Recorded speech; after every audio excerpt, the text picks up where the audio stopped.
My beautiful beginning. I still remember the day I got my college acceptance letter. I held it in my hands, heart pounding, barely able to breathe. That moment felt like everything I had worked for finally paid off.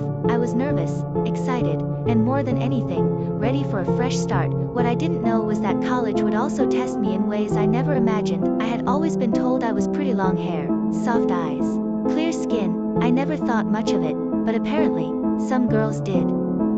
From the moment I arrived on campus, I felt their eyes on me. At first, I thought I was just imagining it, but the stares turned to whispers, and the whispers turned into something crueler. They called themselves the Gemsa group of beautiful, influential girls who seemed to think they owned the place. Their leader, Brielle, had this kind of cold, flawless confidence and a habit of turning everything into a competition. For some reason, I became her new target. It started with little things: snide comments, fake smiles, subtle jabs in front of others. Then it escalated.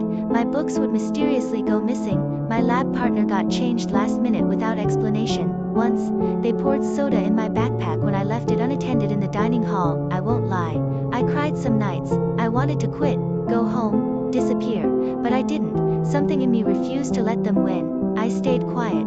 I focused on my classes, and I reminded myself that I didn't come here to be Lakiti came here to build a future. Then everything changed because of him. His name was Adrian. He was tall, with messy dark hair and eyes that somehow saw everything. He was popular, smart, and always surrounded by people, but he was kind in a way that most people weren't. One day, after a particularly awful incident in the courtyard where Brielle accidentally spilled hot coffee on my shirt, Adrian stepped in. I still remember the silence that fell when he said, loud and clear, "That's enough." Brielle tried to laugh it off, but he didn't let her. "It's pathetic what you're doing," he said. "Jealousy doesn't make you powerful, it makes you small." She left, furious, and I stood there, stunned, looking up at him. From that day on, Adrian was in my life.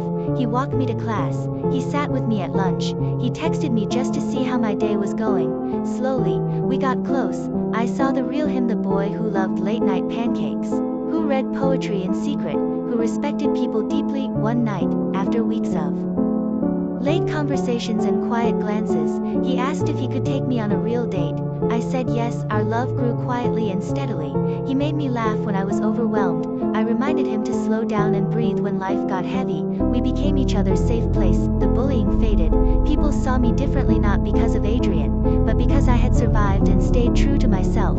I made new friends. I found my voice. Now, years later, I look back and smile. Adrian and I are still together, stronger than ever.